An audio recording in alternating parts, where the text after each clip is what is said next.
¿Qué tal? ¿Cómo están?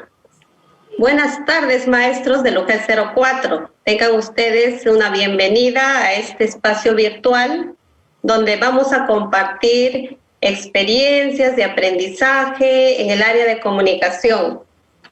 A nombre de la Jefatura de AGEBRE, de los especialistas del nivel primario, les damos la bienvenida a todos, directores, docentes, comunidad educativa. Les agradecemos por el tiempo que nos brindan para fortalecer sus capacidades como docentes. Sabemos que todo eso va a contribuir a la mejora de los aprendizajes de nuestros niños de Cancón, de Puente Piedra, de Caraballo, de Comas y de Santa Rosa. Se lo agradecemos de veras.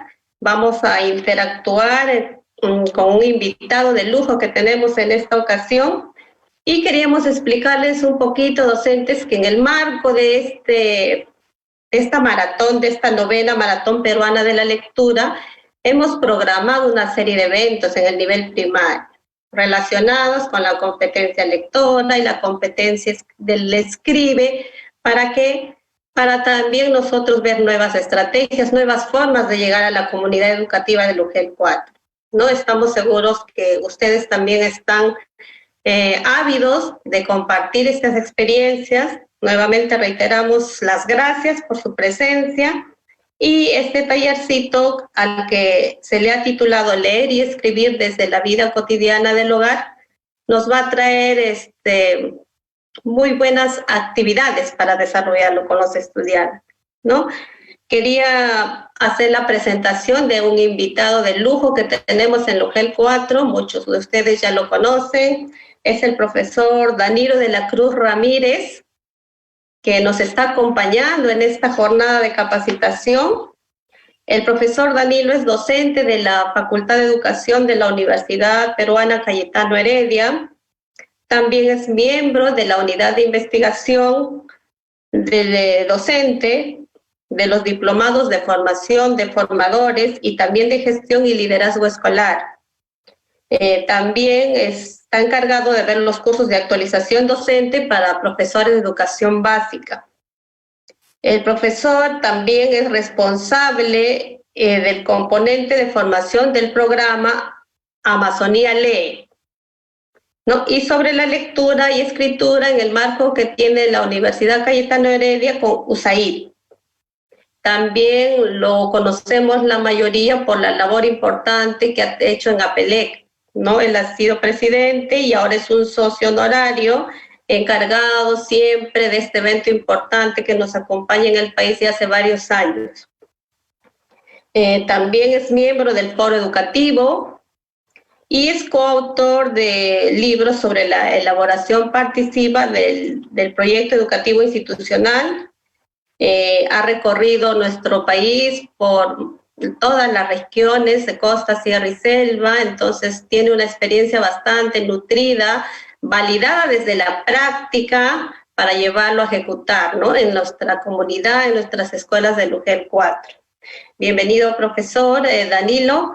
Vamos a empezar esta jornada haciendo una pequeña introducción sobre las dos competencias que en el área de comunicación nos atañen, ¿no? Que es el escribe y lee.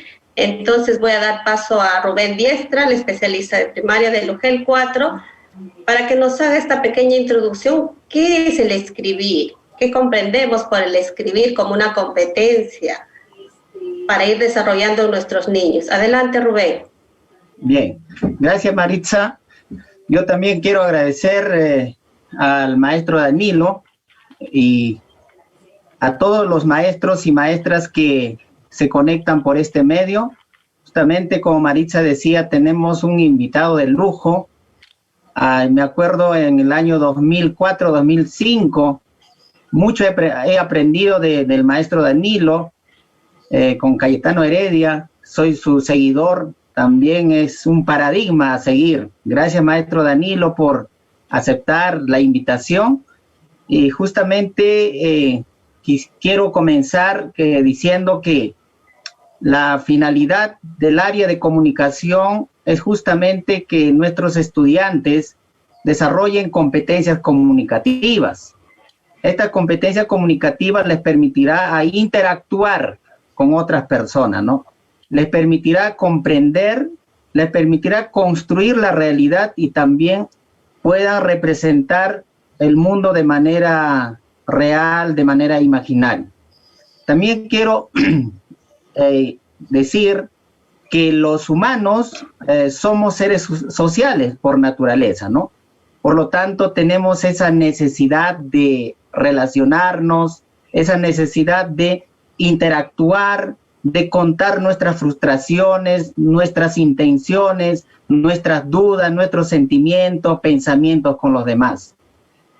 Asimismo, según Vygotsky, sabemos que hay comunicación tanto intrapersonal como interpersonal, puesto que con la primera hacemos una interiorización a nuestros pensamientos. Seguramente muchos de nuestros colegas que están conectándose al ver la publicidad dijeron, uy, va a haber una buena ponencia, va a estar el profesor Danilo, tenemos que estar. Otros seguramente dijeron, bueno, tenía otra actividad, pero tengo que priorizar a esta capacitación virtual que los especialistas de la UGEL 4 están organizando. Y con la segunda, justamente, como ya dije hace un momento, nos comunicamos con quienes están a nuestro alrededor. Y esta comunicación sabemos que se divide en escrita y oral.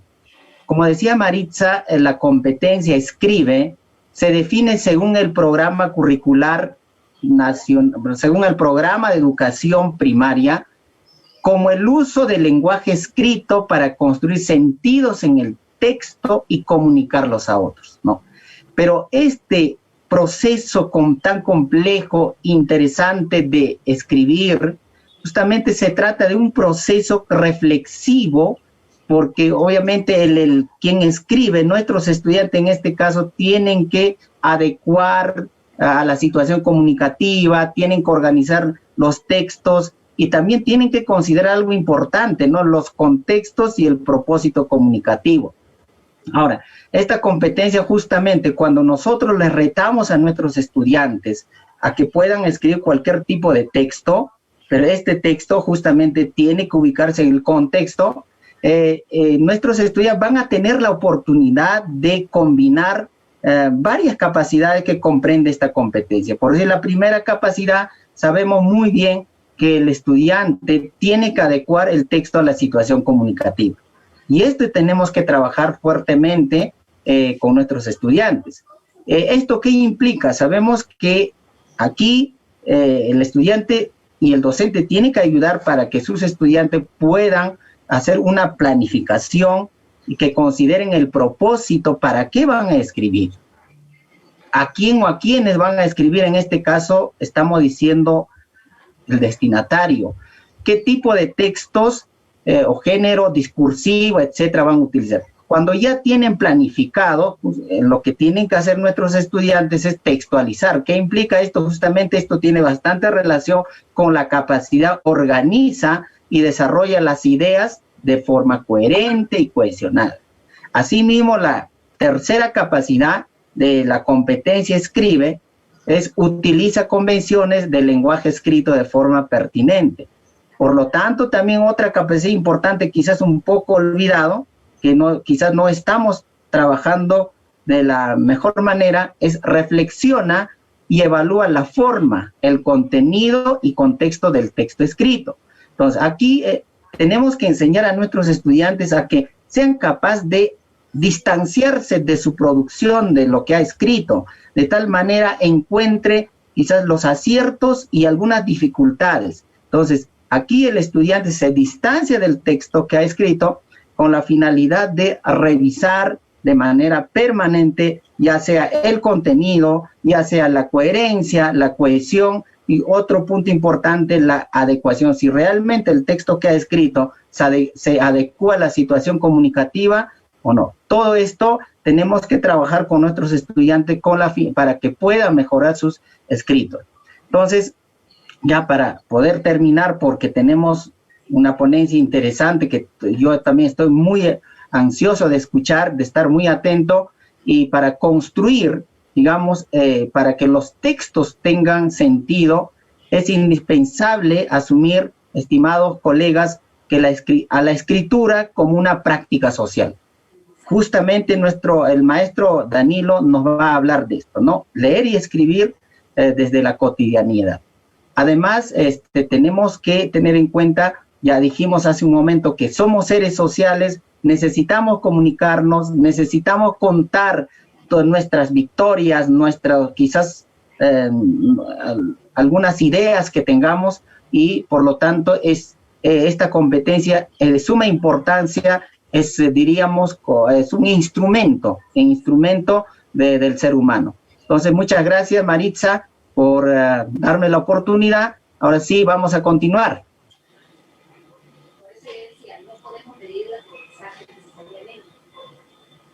Activa tu audio, Maritza. Gracias, Rubén. Gracias por explicarnos sobre esta competencia, ¿no? Que la vamos a ver hoy con algunas estrategias con Danilo. También vamos a hacer una reflexión breve sobre la competencia de la lectura a partir de la experiencia y de lo que Danilo nos va a presentar, ¿no? Sabemos que la lectura se va dando a partir de la interacción del estudiante con el texto, pero también con el contexto donde se desarrolla, con el contexto social. Porque el niño cuando lee, ¿qué hace? Él va a utilizar todos los saberes que tiene desde su experiencia, ¿no? Los recursos que tiene para que comprenda lo que va leyendo, ¿no? Entonces, por eso es importante hablar de la lectura en un sentido más amplio, no solamente de los textos literarios. Los textos literarios son importantes, sin embargo, sabemos nosotros que en su vida diaria, en su vida cotidiana, nuestros niños van a leer con diversos propósitos, muchos propósitos, ¿no? Eso nos exige a nosotros hacerlos transitar por todo tipo de textos, ¿no?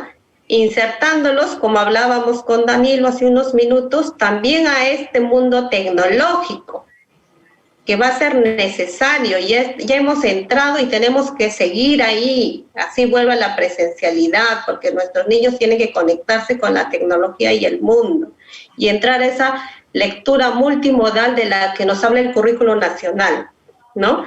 Entonces, ahora vamos a reflexionar sobre la importancia de leer los textos que hay en casa, los periódicos, las revistas, los afiches, los cómics, los anuncios y todo ahora que ellos pueden tener. Ya no tienen la biblioteca del aula en casa, los textos literarios, por ejemplo, pero sí tienen otra variedad de recursos que les puede servir para seguir leyendo y comprendiendo.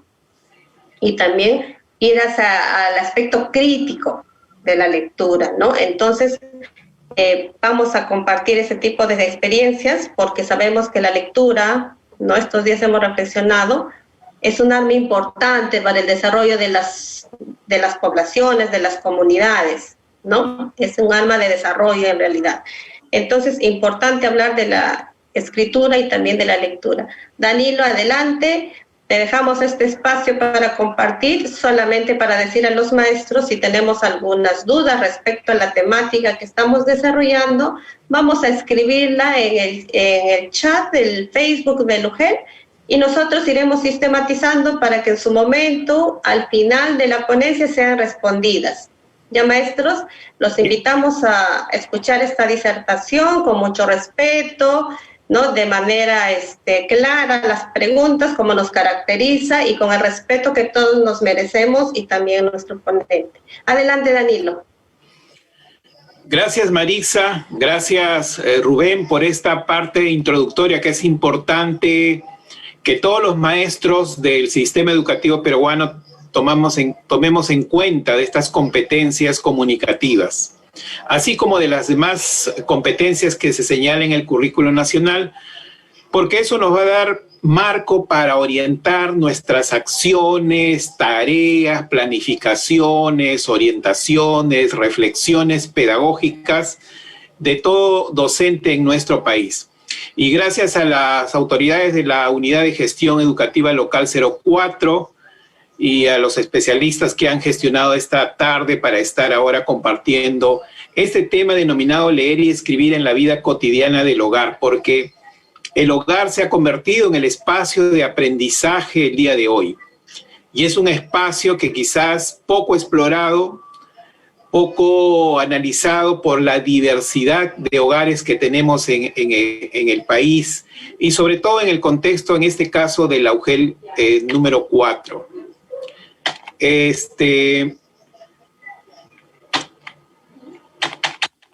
A ver, voy a pasar el... Quiero pasar el... vamos a ver, un segundito. A ver, aquí está. Ahora sí. Bien, tengo esta ruta de trabajo para ahora, maestros y maestras. Esta ruta, como todo docente en una sesión presencial podría señalar, un primer punto, creo que necesitamos hacer una reflexión hoy y siempre, ¿cómo estamos las familias? Digo, ¿cómo estamos? Porque también los maestros tienen familias, los maestros también tienen niños y jóvenes estudiantes, y eso es algo que tenemos que reflexionar porque siento que vamos a comenzar a repensar el término familia hoy en estos tiempos de pandemia. Un segundo punto que voy a trabajar son los retos que nos hacen mirar el hogar como un espacio de aprendizaje. Voy a hacer un énfasis muy breve porque esta es una temática también sobre los retos personales, profesionales y también como ciudadanos de un país. El tercer punto es la idea de lo que yo vengo a comunicar, es decir, no nace de un libro, no nace de por ahí se me ocurrió, sino hay un punto de partida de una pequeña investigación, un análisis, un reporte de maestros ante estas necesidades de que el leer y escribir sea en el hogar una cotidianidad también. Y luego, brevemente, voy a ir explicando los instrumentos, estas actividades, 3 propuestas, en realidad relacionado con actividades autónomas que hace un estudiante, la planificación curricular breve, precisa, y algo que ver con las familias también. Y cerraremos con unas conclusiones. Entonces, primer punto, nos preguntamos cómo estamos las familias en estos momentos. Y seguramente en este momento pueden haber muchas respuestas, con temor, con miedo, con entusiasmo, con preocupación, qué va a ser el futuro. Y hablamos en esta parte de este mapa, en la parte superior izquierda de ustedes, la UGEL 4. ¿Cómo están las familias de Puente Piedra? ¿Cómo están esas familias de Puente Piedra en Zapayal, en Lomas, por ejemplo? ¿Cómo está la familia de Santa Rosa, de Ancón? ¿Cómo están las familias de Caraballo, de Comas, las zonas urbanas, periurbanas, muy marginales? Porque son los estudiantes los que acuden a la escuela pública y en ellos tenemos que pensar, y hoy ya no solo en el estudiante, sino en sus familias. Y seguramente pueden haber más de un testimonio del cual los maestros y las maestras puedan comunicar. Familias donde están solo con mamá o solo con papá o ambos, o familias donde está la abuelita, o familias con infraestructura que tienen un espacio o 2 espacios máximo donde está la sala, el comedor y la habitación, familias con otras comodidades, la diversidad. Y en estas familias hay que pensar cuando hagamos la práctica pedagógica. Es decir, no podemos pensar que todas las familias, los contextos familiares en el ámbito de la UGEL 4 y de los distritos que he mencionado son iguales. Hay una diferencia de cultura, de nivel educativo, de expectativas, de problemas, de entusiasmo también, en las cuales tenemos que tomar en cuenta. Y esas familias nos incluimos los docentes también, como le decía al inicio, porque necesitamos ser parte de esta situación y estamos viviendo esto que en el mundo entero está ocurriendo.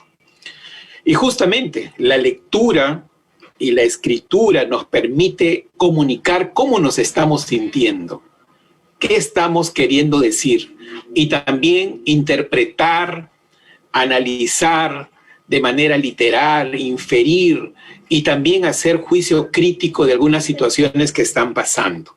Entonces, miren cómo tenemos que comenzar a repensar en el rol de la familia, en las circunstancias de la familia y en el contexto de esos hogares que serán los futuros aprendizajes, por lo menos, como se ha señalado, hasta hasta julio del siguiente año confinados o sin presencialidad. Y entonces, en esta lámina hablamos de esas familias que les he mencionado, ¿no? Entonces, en algunos casos sé cómo se están sintiendo porque hemos recogido información los maestros, donde hay familias que apoyan la actividad educativa y otras no, por algunas situaciones que hay, porque hay problemas de salud en casa, porque tienen un familiar cercano con dificultades, porque hay una crisis económica también familiar donde papá y mamá se han quedado sin labor, sin empleo, los espacios donde estaban antes no podían darse y hoy día tienen complicaciones, ¿no? Entonces, la educación, la tarea incomoda porque hay otras prioridades como es la alimentación, la salud o el estar bien, ¿no? Entonces, en eso hay que ir pensando y seguramente el Ministerio de Educación también va a pensar o viene pensando en estas situaciones en el marco de esta educación remota. Y un segundo punto es hablar de los retos. En esto voy a ser muy breve porque hay retos personales que estamos viviendo hoy día. Hay retos profesionales como pedagogos de la educación que nos hace vivir esta situación de contexto de pandemia. Pero también hay retos como ciudadanos de un país que nos tenemos que enfrentar. Los pedagogos, los docentes, los médicos. Hoy día los médicos están pasando por retos personales, es decir, voy a ejercer la medicina con el peligro que tengo. Miren cuántos médicos, personal de la salud están haciendo todo un trabajo. Pero también están enfrentando con retos profesionales. Porque los médicos hasta ahora se preguntan ¿y cómo es este virus? ¿Cómo funciona? ¿Cómo reacciona? Y durante los meses que viene pasando, dicen una semana una cosa, otra semana, porque están investigando. Los pedagogos igual. Pasamos de una educación presencial a una educación remota y nos preguntamos, ¿cómo me comunico con los niños y con las familias? ¿Cómo hago la retroalimentación por el WhatsApp, por el Internet? ¿Qué le digo a las familias para que ayuden a sus hijos? Entonces el pedagogo comienza a pensar también en esos retos y comienza a señalar que es necesario e importante comenzar a plantearse qué cambios hay que hacer. Y de sistema, como ciudadanos de un país, ¿esto hasta cuándo va a ser? ¿Será la misma educación a futuro? ¿El sistema educativo peruano y en el mundo será la misma? ¿La presencialidad, la semipresencialidad, la mixta? Eso seguramente en el camino y en el quehacer, cómo vamos yendo, se va a replantear, ¿no? Yo enfatizaría hoy por un reto personal, las interacciones con la familia de los estudiantes para apoyar la generación de aprendizajes. Los maestros hoy día personalmente tenemos que aprender y fortalecer nuestras formas de comunicar con las familias. ¿Por qué? Porque las familias son distintas. Las familias están tocadas emocionalmente. Las familias necesitan a sus maestros. Los maestros son una oportunidad para que niños y jóvenes se sientan bien. Ustedes son una esperanza para ellos y para ellas. El que ustedes le digan, vamos bien, Juan, está bien, lo vamos a arreglar, lo vamos a plantear mejor. Señora, no se preocupe, yo voy a ayudar a Carlitos a que... Eso ayuda bastante en estos tiempos y ustedes son muy importantes por eso. Pero también hay un reto profesional. Es que, por ejemplo, tenemos que asumir cómo hago para que el hogar se convierta, en este caso, en esta conversación, en un espacio clave para desarrollar la lectura y la escritura. Que cuando decía Rubén, en situaciones sociales, de situaciones normales o reales, ¿qué cosa ayuda a la lectura y la escritura a los estudiantes? ¿Qué pueden hacer para que escriban? ¿Qué pueden hacer para que lean? ¿Qué hay? ¿A qué acciones o situaciones se dan en el hogar para que pueda suceder eso? A pesar del confinamiento. El pedagogo, los maestros, tenemos que pensar creativamente qué podemos hacer. Y seguramente habrá reajustes en el currículo, seguramente habrá reajustes en la forma de planificar, seguramente habrá otros cambios curriculares que se tienen que ir pensando y revisando. Pero también decía un reto, y pongo ahí en rojo, en énfasis, que necesitamos cómo será un sistema educativo hoy. En algún momento Marixa señalaba, las bibliotecas de aula están en el aula. Los libritos ahí estarán esperando y diciendo, ¿cuándo vienen los niños? ¿Cuándo llegan los jóvenes? Ya me llegó el polvo, ¿qué hago yo aquí y nadie me toca? Habría que estar pensando que ese conjunto de libros podría ir a los hogares de los niños. ¿Cómo hacemos? ¿Cómo buscamos que esos cientos de libros que hay en las escuelas puedan tener un paseo itinerante, una semana, no sé, por las familias o con padres para que los hogares tengan su biblioteca itinerante? ¿Cómo se va a abastecer de materiales en físico a los niños en sus hogares? Eso habría que ir pensando como sistema y como sociedad también seguramente. ¿Por qué no convertir ahora, prometer en familia que el regalo de cumpleaños tenga que ser un libro? Pongamos, no, yo quiero un carrito, no, yo quiero una muñeca, pero ¿por qué no hacer que sea un libro? Más caro quizás, pero los juguetes también tienen su precio, pero un libro puede tener una posibilidad también que las bibliotecas de las escuelas de los hogares, comiencen a implementarse. Eso, digamos, son los retos grandes, macros. Y ahora quiero centrarme en ese punto 3. ¿Por qué esta propuesta? ¿Por qué estas ideas que luego en el punto 4 vamos a plantear?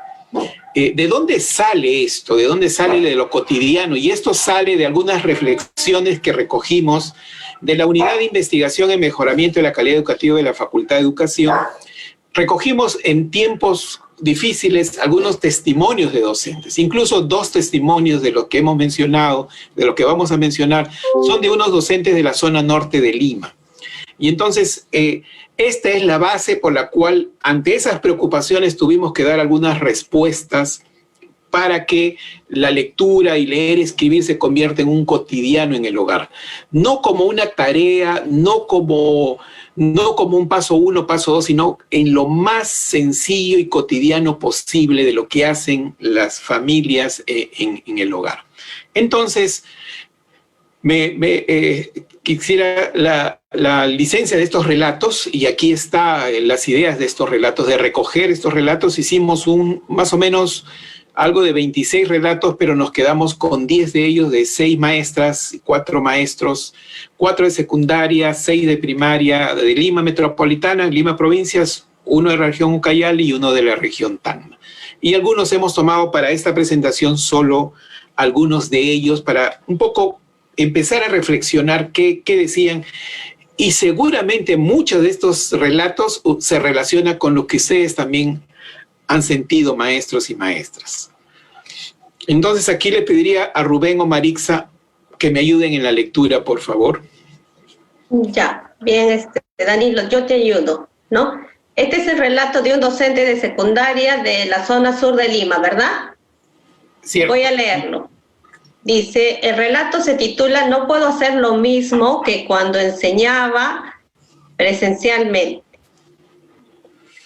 El relato dice, no había duda, estaba tratando de hacer las clases como si tuviera mis estudiantes al frente, y eso no era así.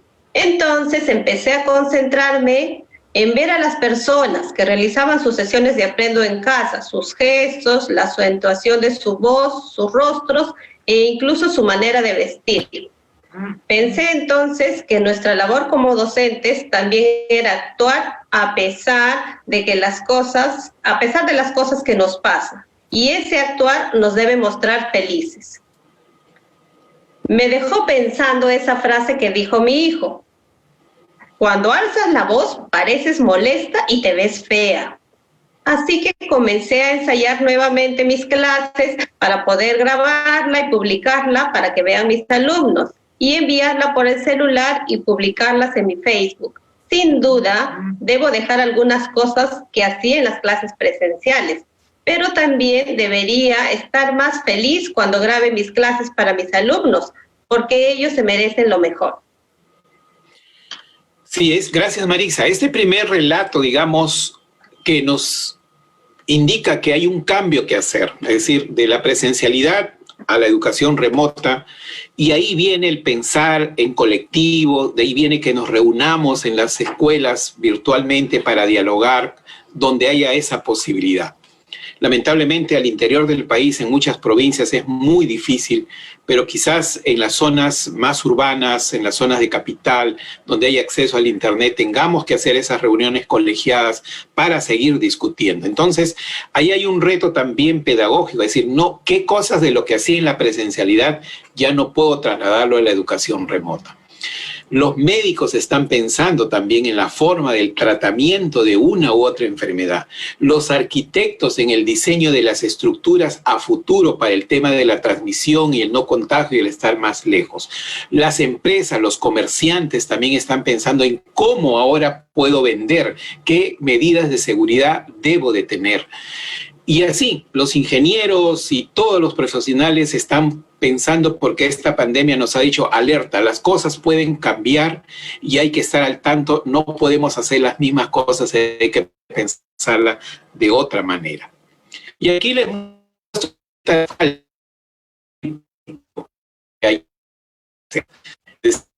hay una cinta en la segunda dieta, calcula seguramente una medida, mira a un lado, mira al otro y dice, ¿no? ¿Cabrá todo lo que en la escuela me van a meter en la cabeza?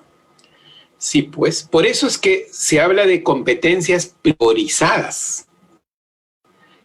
Es la necesidad, porque no es lo mismo. Entonces, ¿aprenderán menos? Seguramente aprenderán menos, pero ¿serán todas esas competencias las más importantes? ¿Serán las necesarias? ¿Cuáles son las más importantes hoy en la vida cotidiana y en estos tiempos de pandemia?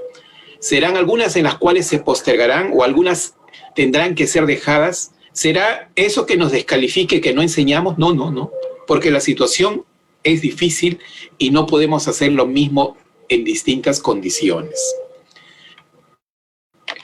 Relato 2, no sé si Marixa o Edwin, yo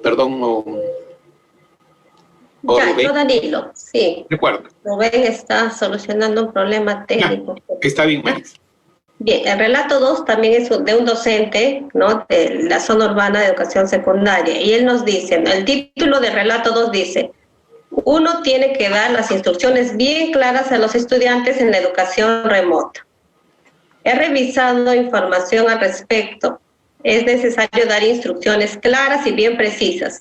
Mis mensajes por el celular eran muy extensos, eso lo hacía confundido. Ahora escribo la instrucción en un papel, lo corrijo, las vuelvo a leer y recién las envío, y hemos tenido buenos resultados. Siento que los estudiantes hacen mejor las actividades e incluso ellos mismos se han propuesto hacer otras cosas. Sin duda que he aprendido y siento que debo seguir investigando más para dar un mejor servicio a mis alumnos.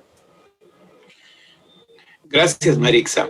Y en esta viñeta se relaciona con el relato anterior, es decir, la información que demos de manera remota o por alguna tecnología tiene que ser muy precisa, muy clara, porque pueden haber distintas comprensiones desde el otro lado, en el caso de las familias. En esta viñeta, miren, dice, ya lo he conectado a la red, ¿y ahora qué? Hablaba de red, de una red de un pescador, ¿no?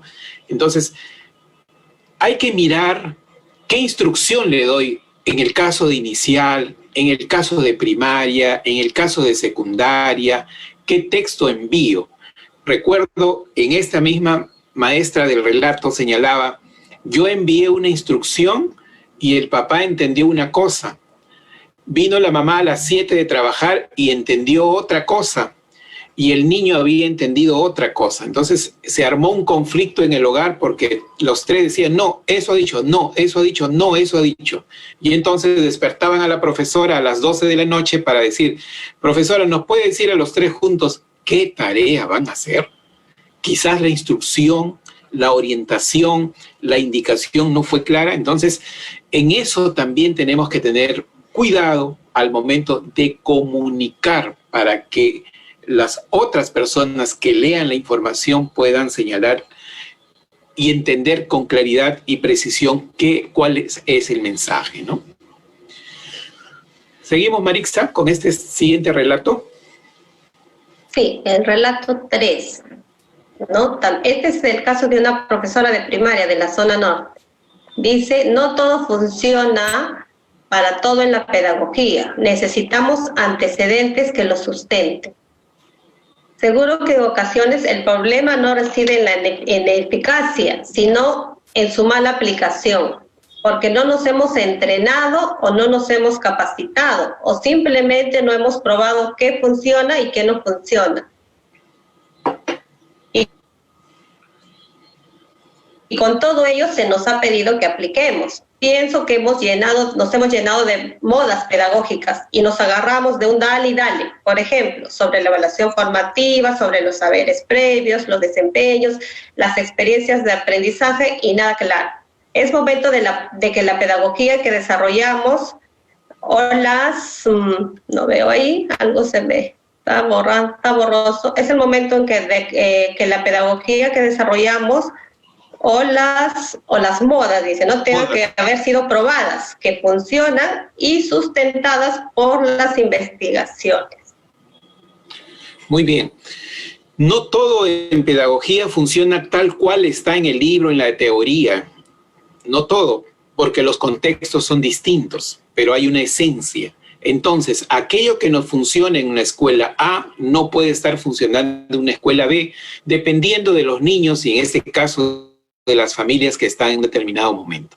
Hace poco tuve una reunión con profesoras que están haciendo han hecho un instrumento para hacer sus informes, donde hacen la parte descriptiva en la retroalimentación, y ellos se han basado en el marco de la normatividad en la RBM 094 para hacer propuestas, y esa es su base. No se salen de eso, pero van creando sus instrumentos, su forma de hacer la retroalimentación, el acompañamiento, la forma de comunicarse con las familias, cuando una familia tiene algunas dificultades, cuando los tiempos para la comunicación y la retroalimentación, qué palabras son las más alentadoras, motivadoras y optimizadoras en las familias.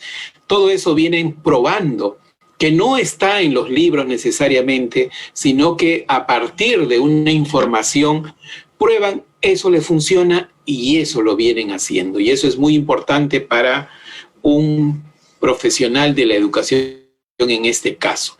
Y no es que lo esté diciendo ahora. Si ustedes revisan el marco del buen desempeño docente, ahí hay 40 desempeños que le piden a un docente peruano que debería manejarse sobre ello.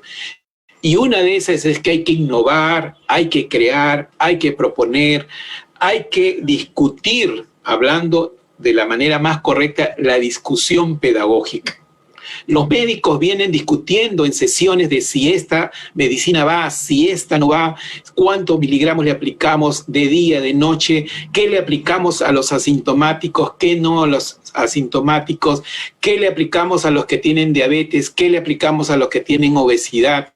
Discuten. Los maestros en reuniones colegiadas también tenemos que comenzar a discutir porque somos tan profesionales como un médico, como un ingeniero, como un abogado. Y eso es vital para el desarrollo profesional de la docencia.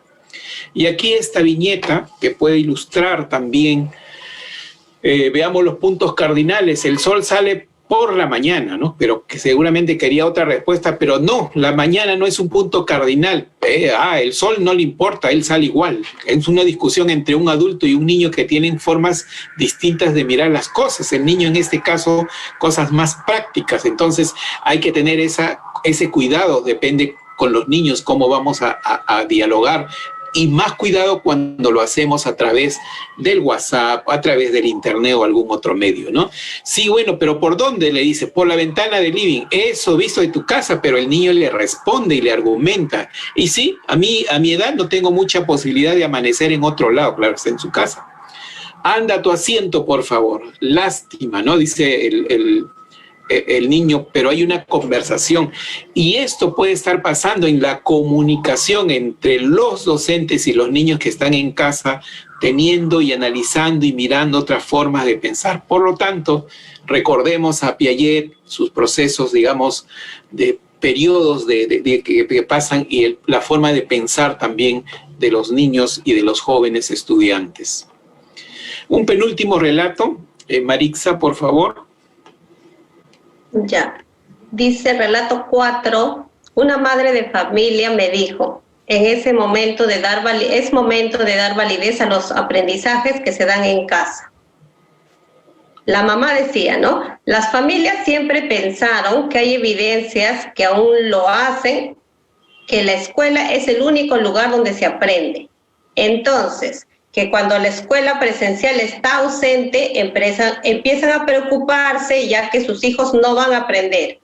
Es lo que yo también pensaba hasta que la llamada de una madre de familia me sorprendió y me dejó pensando sobre la importancia de los saberes de los estudiantes. Eso dice una profesora de educación primaria de la zona norte, ¿no? Entonces, esta madre de familia, ¿no? Dijo, profesor, mi hijo me ayuda en la cocina los fines de semana. Él sabe preparar algunas ensaladas y el valor nutritivo de las verduras. Y de eso hasta el momento no le hablan en la escuela. Mi hijo también hace la limpieza en la casa, organiza las cosas y da mantenimiento a los muebles. Explica por qué las cosas deben estar en un lugar o en otro. Y de eso no le hablan en la escuela. Le puedo decir que mi hijo arma y desarma su bicicleta, usa bien las herramientas y sabe todos los insumos. Incluso sus amigos lo buscan para que arregle sus bicicletas, ¿no? Lo hace con mucho, no veo lo que dice al final, lo hace con mucha experiencia seguramente, dice, pero no lo aprendió en la escuela, ¿no? Y siguió dando una serie de saberes que su hijo sabe y que probablemente no lo aprendió en la escuela, ¿verdad? Uh-huh. Y siguió dándome una serie más de saberes que su hijo sabía, ¿no? Entonces, recuerden la frase de Paulo Freire, no hay un saber superior a otro, son saberes diferentes. Hay familias que tienen saberes, hay niños, hay jóvenes que tienen saberes diferentes. Hay familias que hoy día se han reinventado y empiezan a vender sus cositas para sostenerse. Hay familias que lo hacen por una u otra actividad. Hay familias que han sacado habilidades para poder apoyar en casa. Antes papá no cocinaba, hoy día papá ayuda en la cocina. Mamá tiene que hacer se comparten y se van reconociendo. Hay habilidades que nuestros niños, de Puente Piedra, de Ancón, de Carabalí o de Comas, saben hacer. Y eso tiene que comenzar a reconocerse, a identificarse, para poder trabajar sobre el desarrollo de algunas competencias, en este caso de la lectura y de la escritura. Pueden analizar recetas, pueden elaborar un texto a partir de la alimentación que van a hacer durante una semana, pueden poner precios a algunos utensilios, algunas productos que compran, y una serie de acciones que en la vida real, en la vida cotidiana, pueden ayudar a desarrollar esta competencia de lectura y de escritura. Y ahí tenemos nuevamente a Mafalda y su amigo, ¿no? Nuestro derecho a la educación es tan indiscutible que no hay la mínima esperanza de que alguna alma caritativa nos la quite, ¿no? Claro, hoy día o antes muchos niños decían ya vacaciones y hoy día extrañan su escuela y quieren volver a la presencialidad, porque es algo que han vivido de muchos tiempos y de muchos años. Debería haber un tratamiento a esos niños que acaban la primaria, debería haber alguna idea de cómo hacer con los niños jóvenes de 5º año de secundaria, que no sea algo, digamos, que la pandemia no nos agote y que esos jóvenes tengan la esperanza que pueden ir a la universidad, que pueden formarse, que hay oportunidades para que no pierdan esa esperanza. Y ahí hay un trabajo que hacer también desde la gestión, desde la escuela, ¿no? Bien, Entonces ya estas competencias las señalaba muy bien Maritza y Rubén sobre la lectura y la escritura y cómo comenzar a relacionar estas capacidades para que comiencen a desarrollar una determinada competencia. Entonces, ya para ir cerrando esta última parte que les señalaba, ¿qué se propone entonces? ¿Qué se propone? ¿Cuál es la idea? Y ahí ustedes ven en pantalla 3 puntos. Actividades autónomas, se hizo un conjunto de fichas para enviar al niño y esas actividades las puede hacer solo o con ayuda del hermano mayor o con la mamá o con el papá o con quien estuviera. Esa era la idea. Pero no eran cosas imposibles, sino parte de las prácticas que se pueden hacer en los hogares. Eran situaciones que en ese momento no había una orientación, todavía no había una resolución, pero esas fichas comenzaron a tener un impacto y tenemos testimonio de muchos docentes que les sirvió. Claro, la adaptaron, la contextualizaron, la ajustaron, incluyeron algunas otras cosas y va funcionando. La segunda idea o propuesta, los maestros nos decían, ¿cómo voy a hacer un proyecto, una unidad? Pero en esta situación es muy difícil. Entonces también construimos una planificación desde lo cotidiano del hogar, puntual, sencillo, de tal manera que se puedan animar los maestros a orientar el trabajo, en este caso, de la educación remota. Pero pensando también en las familias, había una demanda de los profesores de los primeros grados que decían, ¿y yo qué enseño a mis hijos? Está en primer grado y va a quedarse sin leer y escribir.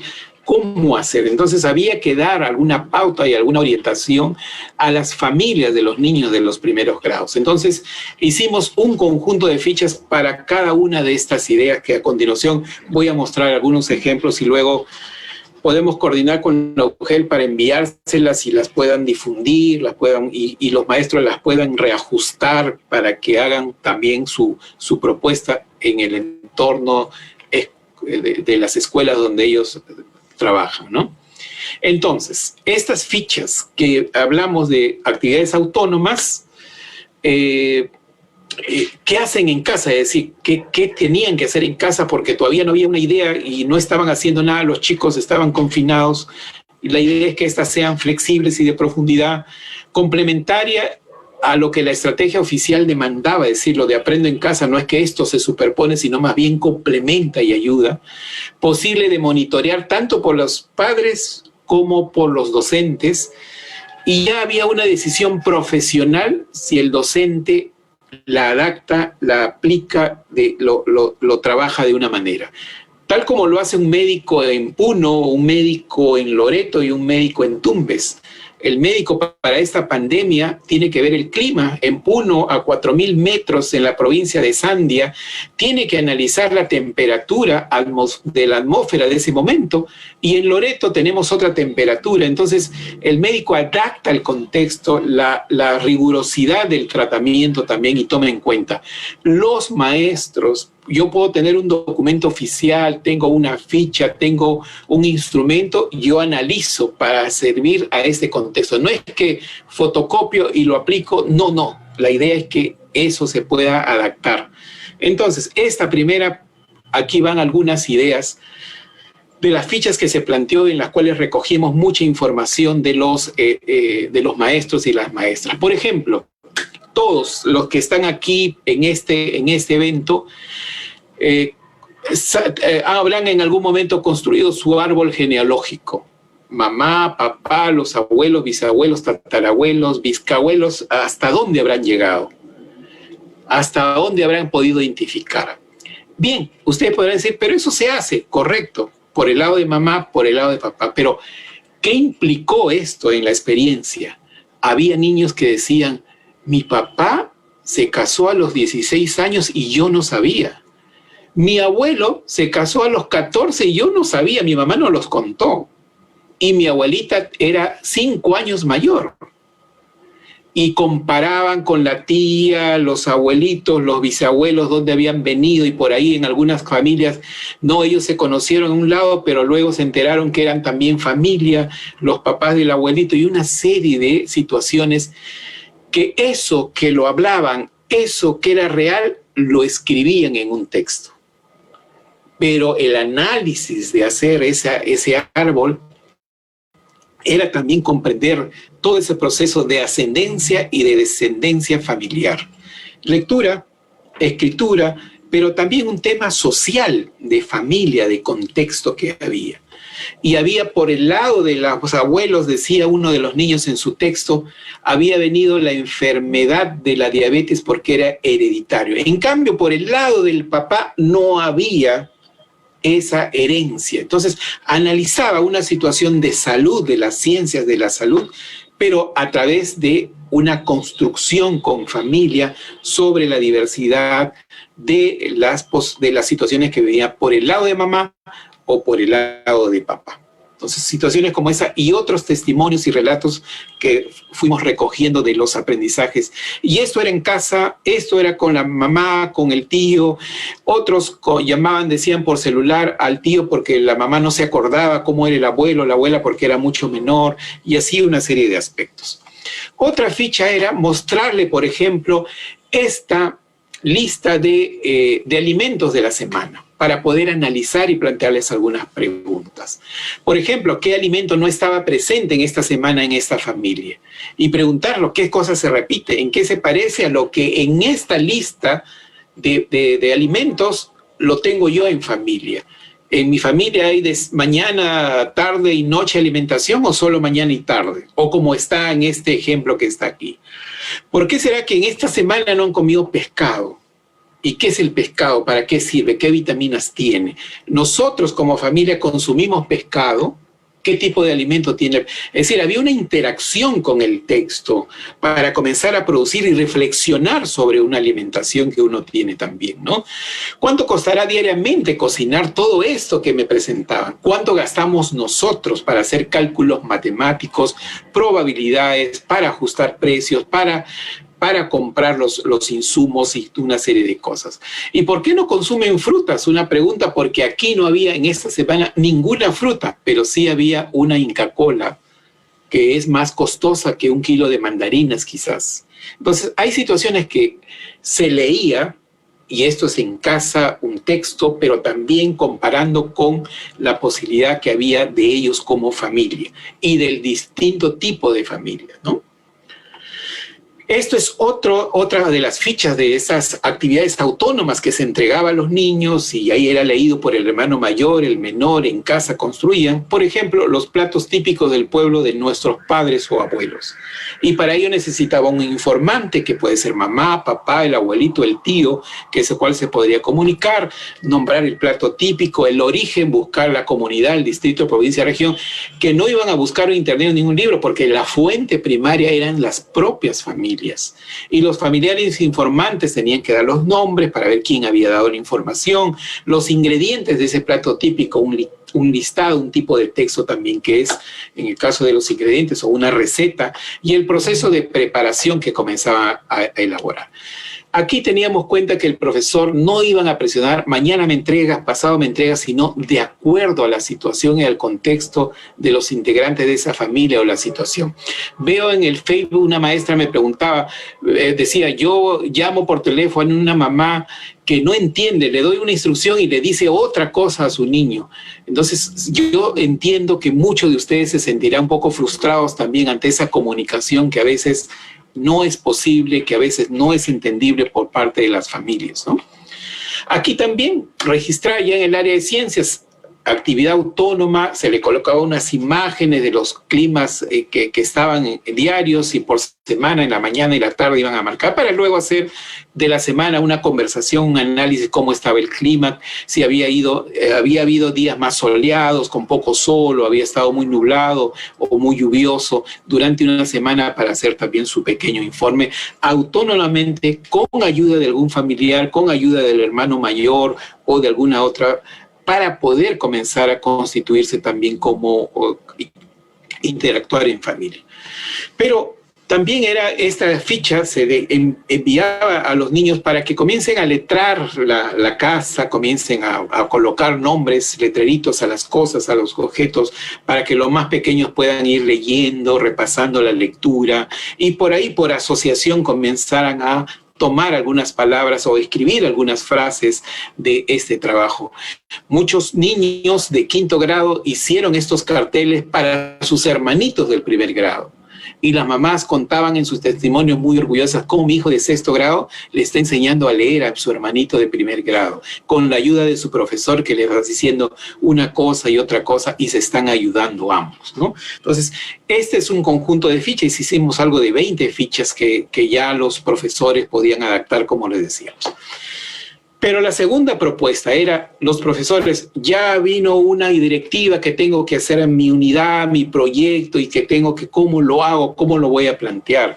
Que algo sea muy práctico, porque también los profesores estamos con mucha carga, también hemos estado afectados, muchos de ustedes también han tenido familiares cercanos, amigos o vecinos que han tenido serias dificultades de salud, y eso era una carga y es una carga para todos en el país y en el mundo entero. Entonces, propusimos, tomando en cuenta algunas directivas del Ministerio de Educación sobre la planificación, hacer una planificación práctica en de educación remota, tomando los ejes del Ministerio de Educación, partir de una situación, plantear ideas de cómo involucrar a la familia, es decir, para ver qué orientaba el profesor al niño, al estudiante, cómo involucrar a la familia, proponer actividades, acciones y productos que enfaticen en la lectura y en la escritura, y un reto al docente. Ya el docente tenía que ver qué áreas, qué competencias, a qué grados aplica o no aplica, porque es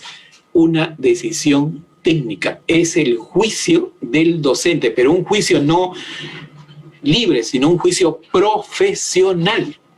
Es como muchas veces el médico tiene que actuar en estos tiempos con alguna enfermedad extraña o rara, y muchas personas se equivocan. Los pedagogos también nos podemos equivocar, pero tenemos que comenzar a probar, a hacer ese cambio, porque si no esperamos que nos digan qué tengo que hacer, paso 1, paso 2, va a llegar un tiempo en que volteamos si no hemos propuesto algo.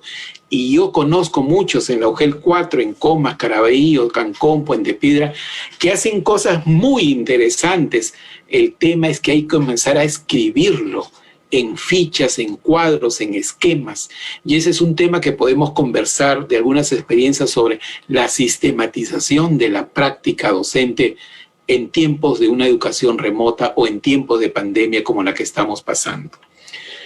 Entonces, estas fichas se caracterizaban por tener estas partes que están aquí, ¿no? Un tema de trabajo o tema eje que podemos denominar, una situación que se creaba para que los estudiantes puedan leer en casa con la familia, una idea de cómo aprovechar, en qué momento dialogar con las familias, porque unos jóvenes decían, mi papá reniega mucho, no puedo hablar con él, entonces hablaba con mamá. En otra familia, mi abuelo se mete en todo y no nos deja conversar. Muchas cosas hay que entender.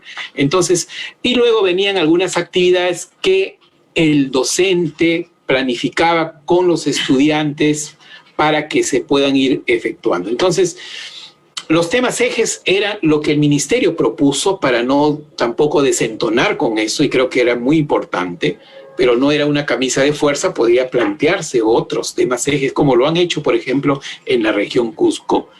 Plantear una situación en la cual ustedes son muy expertos y saben plantear situaciones para que los chicos se involucren, y en este caso ponerle un tinte para que las familias se involucren. En este ejemplo era un tema de darle un precio, un valor monetario a todas las cosas que había en la casa. Muchas veces hemos comprado cosas, tenemos cuadros, tenemos muebles, tenemos utensilios. La pregunta era en esta situación, ¿cuánto costó? ¿Qué precio tiene? ¿Dónde lo compraron? ¿A crédito, en efectivo, con plazos, en qué lugar, cómo fue la venta y una serie de cosas, ¿no? Y ya tenía que conversar en qué momento para trabajar y conversar con la familia y plantear unas actividades como la que estaban aquí. Por ejemplo, en actividades en la segunda línea, ¿no? Selecciona 2 facturas o boletas de compra que conservan en casa. Ahí hubo problemas, en un testimonio decía, no, todas las boletas las votamos, pero es que no hay una cultura de organizar las boletas, las facturas, los tickets de pago de luz, de agua. Entonces habría que tener una cultura sobre eso también, ¿no?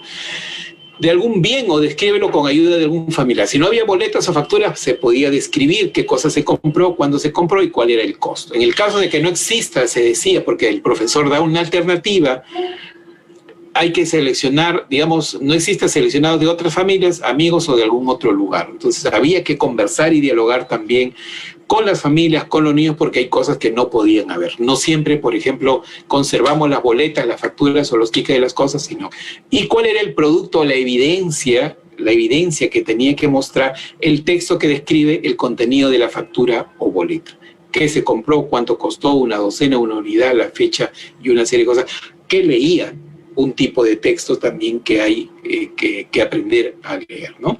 Otro ejemplo de estas programaciones o planificaciones cortas, precisas, en ese momento, en esa situación difícil. El tema eje siempre, la situación que ustedes conocen, siempre era alguna idea para darle a los estudiantes cómo ayudarse para que trabajen en familia. Por ejemplo, dice, aprovecha el momento para conversar con tu familia. También puedes hacerlo uno a uno. Todo depende de los tiempos que tengas. Siempre lleva tus cuadernos de notas. Te proponemos las siguientes preguntas para la conversación. ¿Qué gastos aproximados se hacen mensualmente en alimentos, mamá? ¿Cuánto se paga en los servicios de agua, luz? ¿Qué se prioriza en los gastos? ¿Cómo financiamos eso? ¿Qué utilizan tarjetas de crédito en efectivo? Y una serie de cosas. De ahí se planteaban las actividades que cuando llegaba a las manos del docente, él las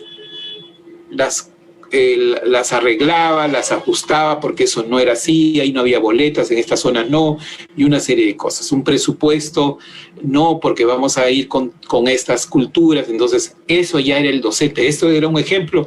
El docente tenía que comenzar a identificar y a precisarlas, ¿no? Ya eso venía y el docente decidía, esto desarrolla competencia tal, competencia tal, competencia tal. Yo voy a plantear 2 actividades, solo una actividad, no 3 actividades, voy a agregar otra, esta la voy a cambiar. Eso era decisión. ¿En qué tiempo la van a entregar? ¿Cuánto esto me va a durar? Era tomar la decisión docente, ¿no? Este es otro ejemplo sobre el inventario de los objetos que se pueden reusar, que también hay en casa, y ahí, si ven la columna de productos para el portafolio, inventario de objetos a reusar, un plan de trabajo, un collage de algunas cosas que estaban reusadas en el hogar, ¿no? Entonces, esta era una planificación corta, precisa, que podía ayudar al maestro a orientar el trabajo para que pueda tomar algunas decisiones también en educación remota. Y finalmente, sobre las familias, había que, la demanda era los profesores y las profesoras nos decían, los papás dicen, ¿qué más? ¿Qué más hay? Tengo en primer grado y no está haciendo nada, ¿cómo? Ayúdeme, profesor. Entonces, sobre eso hicimos también algunos orientadores sobre factibles de realizar con las familias, estas fichas dirigidas sobre todo a los niños, a los padres de familia de los primeros grados, posible de ser acompañadas por los docentes para el desarrollo de la competencia de la lectura, la escritura y la expresión oral. Entonces, antes de pasar a esas fichas para padres, este es un dato que recogimos en junio del 2020, el Minedu, es información que estaban trabajando, y si ustedes pueden ver, en el verde es televisión, radio y página web. Pero quisiera focalizarme, porque estamos hablando de las familias, del desarrollo de la lectura y la escritura, pero tanto en lo presencial, recuerden ustedes, ¿quiénes van más a las reuniones con padres de familia en nuestra experiencia anterior de la presencialidad? ¿Mamá o papá? ¿En qué porcentajes? 80% mamá, 20% papá, 90% mamá, 10% papá. ¿Cuál es el porcentaje? Ustedes tienen esa estadística, ustedes lo saben. Antes de la pandemia, pero durante la pandemia y con confinamiento y con papá en casa, por el tema del confinamiento, seguía siendo en televisión la mamá el 63.7%, que acompañaba a los hijos. Por radio, que escuchaban y luego alguna actividad, La mamá, 49.7%. Y otros familiares que ahí había. Y en página web también, perdón, en la web, la madre era el 53%. Antes de la pandemia, durante la pandemia, la mamá sigue siendo el referente del apoyo a la educación. Preguntémonos, ¿eso tiene que cambiar? ¿Es solo responsabilidad de mamá? No, el papá trabaja, pero también a veces la mamá trabaja. Es necesario también trabajar esas situaciones, esas acciones dentro de un contexto social como tenemos en el Perú, donde hay un tema de machismo muy fuerte y marcado que hay que seguir trabajando pedagógicamente. Volviendo a esta idea, la idea era que estas fichas eran para papá y mamá, para ambos. Esa era la idea. Y entonces, por ejemplo, ¿qué podían hacer en el esquema, si ustedes ven visualmente? Paso 1, paso 2, paso 3. Y por último, para que el papá o mamá pueda entender y precisar una tarea. Y aquí, escuchar poemas en casa. Los papás leen los poemas y los niños escuchan. Pero no, la idea no era preguntar ¿qué has entendido? No, sino escuchar, para que el niño autónomamente pueda preguntar. Y entonces poemas de la naturaleza, poemas de animales, poemas del amor, poemas para que los niños se sensibilicen, escuchen, presten atención. Y si ellos deseaban, preguntar. Pero esta ficha era en manos de papá o mamá, o del tío, o del primo, o del abuelo, para que sea interesante. Recuerdo que una mamá decía, yo no puedo ver porque no tengo mis lentes y no hay oculista. Entonces, ¿qué hago? Mi hermano le llama por teléfono, le lee poemas y mi hijo escucha por el celular y se entretiene con los poemas que le lee mi hermano. Entonces, pero esta idea, él se la llevó al hermano que no tenía hijos, pero que podía hacer con los niños, en este caso de los primeros grados.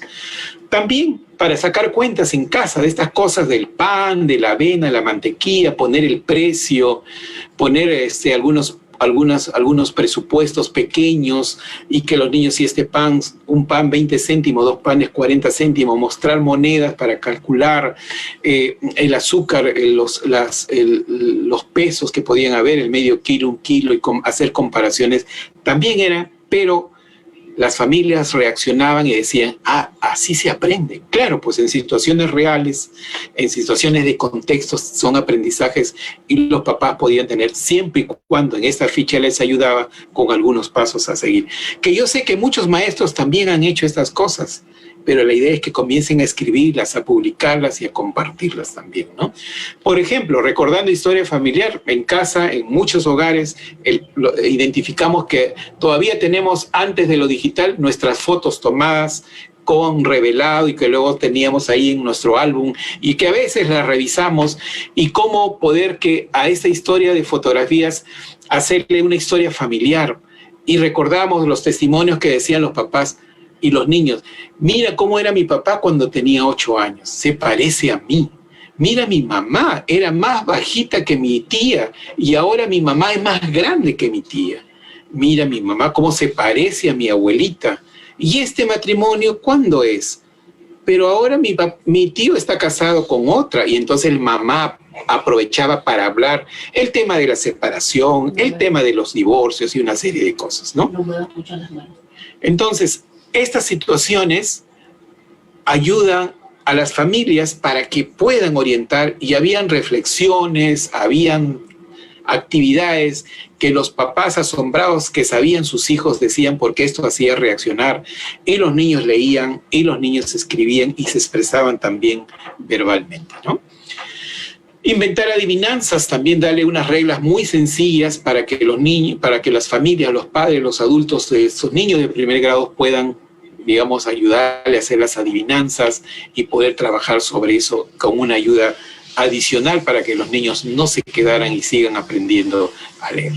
O la sobremesa en casa, que puede ser después del almuerzo. Recuerden que a veces nos quedamos unos minutos y conversamos, mientras alguien por ahí se anima a lavar los platos o recogerlas, vamos conversando, nadie se anima y lo dejamos, pero bueno, dialogamos. Había que aprovechar ese momento para conversar con los pequeños. ¿Cómo te sientes? ¿Qué ha pasado? ¿Tienes alguna pregunta? ¿te acuerdas que vino esto? ¿Qué has visto en la tele?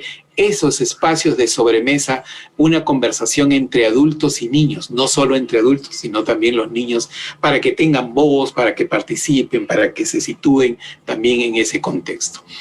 Esto también que mencionó Maritza hace poco sobre la maratón, la 9ª maratón, 9 años haciendo estas actividades de lectura y escritura, las familias el 8 de septiembre se pusieron la camiseta del Perú para comenzar a leer, hicieron sus actividades, se juntaron libros, leyeron en cama, leyeron en la mesa, alrededor, muchas cosas interesantes que seguramente ustedes, maestros y maestras que han participado, han motivado, y esto gracias a ustedes, porque ustedes le dieron ese pie, esa orientación, y miles de familias, millones, porque tenemos la estadística más o menos de 2.500.000 personas, 2,5 millones de personas en el Perú que han participado de esta 9ª maratón peruana que se desarrolla en varios países de Latinoamérica. Y el Perú parece que este año también vamos a ser la que más llevó a participar en esta maratón de la lectura, gracias a la motivación de ustedes, maestros y maestras, gracias al interés de los directores, gracias al interés de las UGEL que sacaron oficios y orientaron, porque esto se enmarca en el desarrollo de la lectura y la escritura. 2020 fue una maratón de lectura en las casas. Antes habían sido en las escuelas, que ustedes también, muchos que veo aquí en el Facebook, participaron y que hoy día se llevó. Porque esto también era una posibilidad para que los padres se animaran cómo ordenar los libros, cómo arreglar, cómo leer, qué tipo de textos comprar. Y prometerse también, como decíamos al inicio, de que los regalos en este año y los próximos que vengan sean un libro.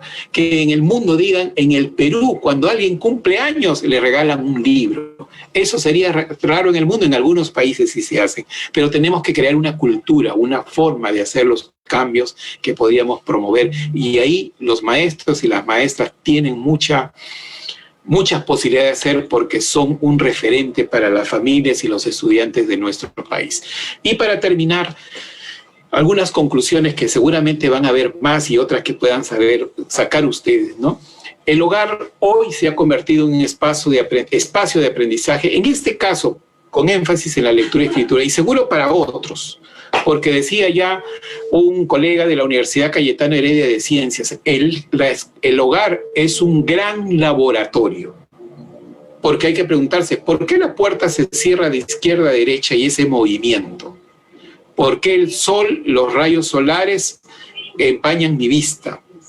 ¿Por qué cuando aprieto un botón, una llave, se prende la luz y el otro? Preguntas de carácter científico que hay que hacerse. Mamá hace la avena, le echa 8 cucharadas. ¿Qué pasaría si le echa 9 cucharadas y no le echa azúcar? ¿Qué pasaría si le echa sal?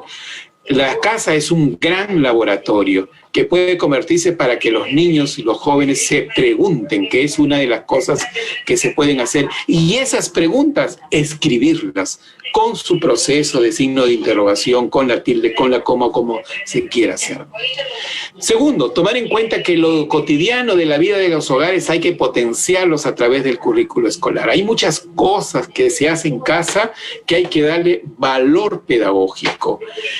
Las cosas que hacen los niños, la limpieza, ordenar su cama, recoger la mesa, lavar los platos, son aprendizajes que tenemos que comenzar a valorar. Abrazar a mamá, decirle que lo quiere, cantar una canción, son aprendizajes que tenemos que valorar que se hacen. Niños hoy día y jóvenes que salen a vender sus cositas o venden sus actividades que nunca antes lo hacía por una dificultad económica, también comenzar a valorarse, como el relato que decía de este niño que arregla las bicicletas y ese niño tiene una habilidad. Tercero, una reflexión crítica al currículo escolar. Tenemos un currículo escolar, pero dice que es una propuesta. Hay que buscar si esta se adapta a estos tiempos, a una educación remota. Hay que proponer. Eso se señala en el marco del buen desempeño desde el año 2013, donde se plantearon estos desempeños. Penúltimo, renovar los conocimientos curriculares que se manejan desde el acto pedagógico presencial. Hay que preguntarnos en esas reuniones colegiadas qué de lo presencial no va a funcionar en lo remoto, qué de lo presencial se puede adaptar que de lo presencial puede continuar. Y en eso hagamos una discusión de docentes, una discusión pedagógica. Y finalmente, una formación permanente de la docencia en servicio. Hoy tenemos estos espacios, seguramente aparecerán otras formas. La UGEL 04 hace un esfuerzo de tener este espacio porque es preocupado por la formación continua de docentes, seguramente invita a reflexionar, a discutir algunas temáticas. Es cierto, no nos podemos juntar por grupo, no podemos, pero podemos ir reflexionando. Entonces, las ponencias, las conferencias tendrán que ser también prácticas que ayuden a la docencia a hacer cambios, no solamente exposiciones teóricas que orientan a algo, sí, importante, pero la docencia en esta formación continua necesita esas cosas prácticas, ¿no? Y esto no viene solo porque esto que he dicho, viene de una experiencia. Por ejemplo, este libro que está en el medio, son 20 años promoviendo escuelas de calidad, que desde la universidad hemos estado recogiendo información y muchas cosas de lo que hoy se propone para trabajar estaban ahí.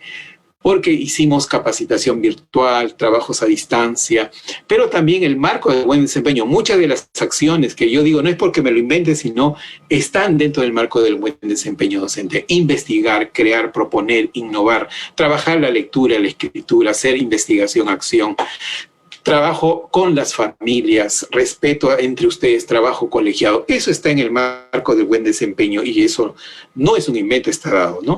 Pero también reflexiones a través de historias, el currículo nacional o marcos teóricos sobre la enseñanza de la lectura y la escritura, en este caso, que nos convoca hoy día. Muchas gracias, espero no haberlos agotado y cansado.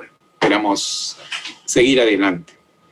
Bien, te agradecemos a ti, Danilo. Estoy segura que en nombre de toda la comunidad de docentes, directores, padres de familia que también están mirándonos, estamos seguros que todo lo que nos has dicho está nutriendo nuestro trabajo profesional, ¿no? Nos enriquece. Te agradecemos por esta experiencia bastante práctica que has compartido con nosotros. Como tú dices, la teoría tiene que aterrizar en la práctica, que es lo que quiere el docente.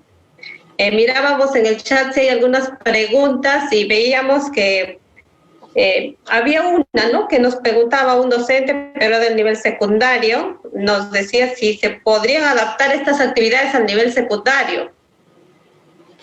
Sin duda, ha habido experiencias de docentes que han adaptado las actividades, incluso las han integrado con otras áreas, trabajando colegiadamente con otros docentes. Para matemática y desde la matemática para la comprensión de lectura de esos problemas matemáticos que se habían implementado. Y sobre esa situación social, por ejemplo, la pandemia, para el área de, no me aprendo bien los nombres, desarrollo personal, social en secundaria. Sería mejor adaptar esas actividades, pero buscando ya una integración y relación entre las áreas en el caso de secundaria. Puede haber un eje, que es el área de comunicación, puede haber un eje, las ciencias, puede haber un área eje matemática, pero siempre va a estar también la lectura, la escritura. La idea es, creo que esta pandemia, esta forma nos tiene que unir más, sobre todo en el nivel secundario, donde muchas veces por la forma de organización, no porque los profes no quieran, por la forma de organización de la institución no se podía trabajar y organizar. 2 horas no bastaban, sino había que ver ahora una planificación que estas actividades acordadas entre 1 o 2 docentes de algunas áreas puedan trabajarse muy bien con los jóvenes. Los chicos pueden, por ejemplo, hacer entrevistas sobre el tema de salud. Para la entrevista tienen que elaborar un texto, tienen que elaborar unas preguntas, que no es muy sencillo hacer preguntas. El tema es de salud, tienen que saber sobre qué, sobre el virus, bien, sobre la diabetes, bien, ciencias, tienen que trabajar información sobre las ciencias y el profesor tiene que orientar y asesorar sobre eso. Matemática para ver estadísticas que puedan sacar de esa información. Es posible, hay que dialogarla, hay que conversarla y utilizar el método de proyectos que es un orientador para ese trabajo. Bien, Danilo, te agradezco. Nelly, bienvenida. Entonces, justo viendo a Nelly también recordábamos, Danilo, que a nivel de Lima Metropolitana, nosotros los especialistas teníamos una gran preocupación por los niños de primer grado, ¿no? Entonces nos reunimos y decidimos qué vamos a hacer. No está el maestro al lado enseñándole a leer y escribir. Y hicimos varias reuniones donde elaboramos una serie de materiales, muchos también basados en algunas bibliografías de ustedes, las rutas de aprendizaje y muchas guías, ¿no?, que nos han orientado un trabajo. A partir de eso sacó la DREL en consenso una guía para profesores y padres, colegas, que ha llegado a sus manos de todos los docentes de primaria, donde están actividades parecidas a esta que ha trabajado Danilo, donde desde la casa, de los espacios de casa, de compartir con los padres, el niño puede ir logrando su proceso de escritura, ¿no? La lectura y la escritura de la mano, acompañado de la familia, con actividades y rutinas que lo puede hacer la mamá y el papá. Y vemos también, Danilo, que tú nos has puesto ahí en tus fichas, que están muy interesantes, una palabrita arriba decía, ¿no?, que somos maestros en primera línea de acción. Te agradecemos esa nomenclatura que nos das, porque es cierto, valoramos al médico, valoramos al policía, pero los maestros también estamos sacando a la escuela adelante, la educación, con todas las dificultades, ustedes están llamando a sus niños y sensibilizando. Te quería pedir, Danilo, más bien, que te voy a tomar la palabra de que esas fichas, que son un material importante, nos las compartas para nosotros también igual, hacer llegar a los maestros, no como un trabajo adicional, no, al más, extra. Como ideas, ¿no? Sino como una posibilidad sin dificultades para conectarse, puedan hacerlo de manera autónoma, ¿no? Entonces te voy a pedir y sí te agradecería, porque seguramente también los docentes están pidiendo ahí compartir algún material con ellos, ¿no? Como siempre lo hacemos. Nelly, ¿alguna otra inquietud, pregunta, aporte? Hola, Nelly. Eli, no nos escucha, creo. Parece que no. Nelly, ¿vas a participar con alguna pregunta? Bien, creo que algún problema de conectividad tiene. Bien, maestros, entonces he visto comentarios favorables con la participación muy acertada de Danilo. Creo que se ha cubierto sus expectativas. Nelly, ¿quieres participar? Tienes un micrófono apagado. ¿Tu micrófono? El hospedador tiene que habilitarte el micrófono. Arturo, si le habilitas el micrófono.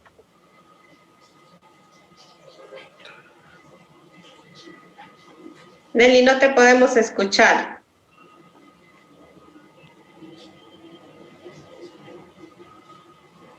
A ver, estamos en el entorno virtual y suelen pasar estas cosas, ¿no? Ya estamos de alguna manera aprendiendo todos sí, claro, a sobrellevar estas dificultades tecnológicas. Hay que buscar nuestros asesores, así como Nelly, para que le ayuden, ¿eh?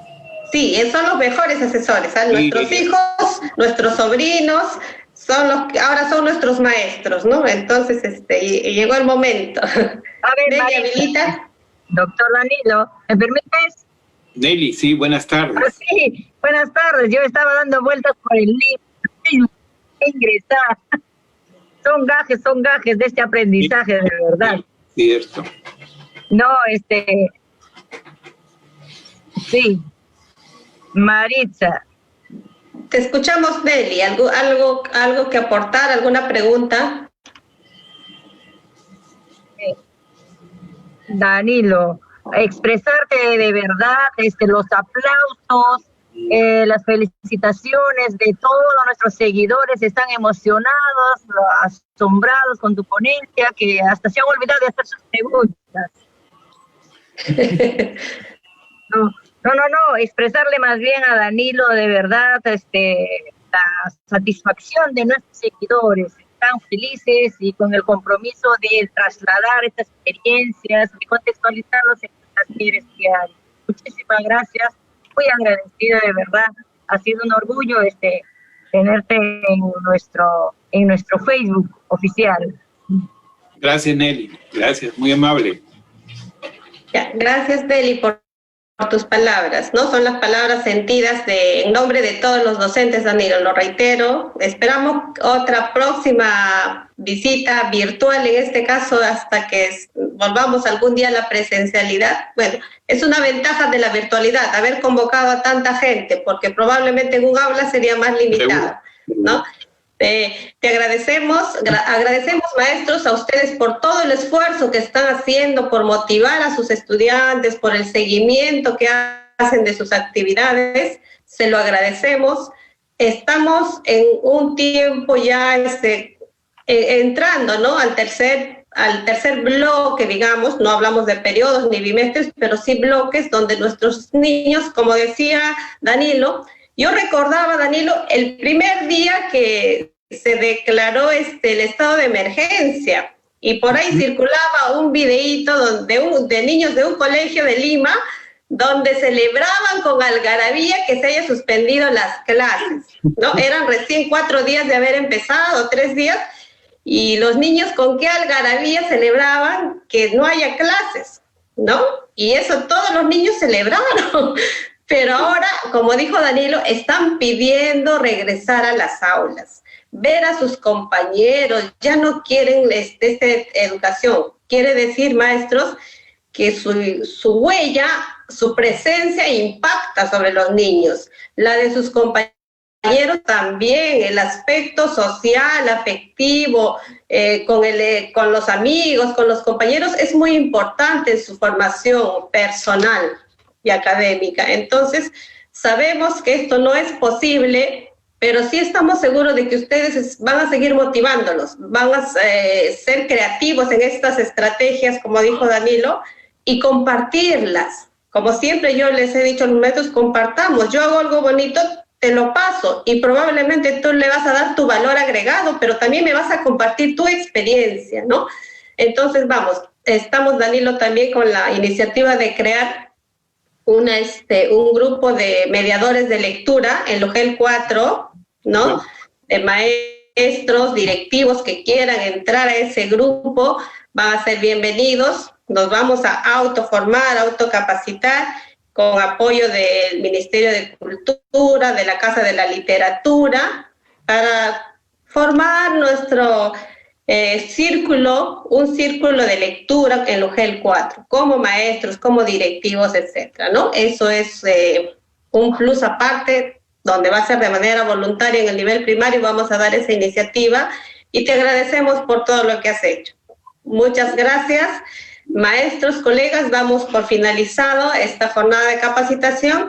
Les invito el viernes próximo, el viernes 18, tenemos otra jornada sobre animación a la lectura, para ver estrategias más dinámicas de cómo animar a la lectura desde la educación remota. Ya vamos a hacer una actividad interesante también, así como ahora Danilo, bastante práctico, y los invitamos a que nos acompañen. Muchas gracias, a cuidarse, a cuidar a su familia. Danilo, gracias, a cuidarte, saludos a la familia de Cayetano, gracias. A tu familia, hasta luego. Hasta luego. Gracias, Arturo y Edwin, por tu apoyo. Un abrazo a todos, cuídense.